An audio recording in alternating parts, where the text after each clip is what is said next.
We have a number of issues to address. The back screen is off, but the front screen is on. This is not what we have for a camera, to have just the front screen on and the back screen timed out. If I touch the buttons over here, I'm able to turn on Voice Command just like that without even looking at the black screen. You understand what I mean.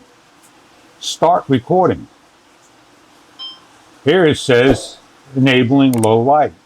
We are on 4K 24 frames per second. I am going to say stop recording.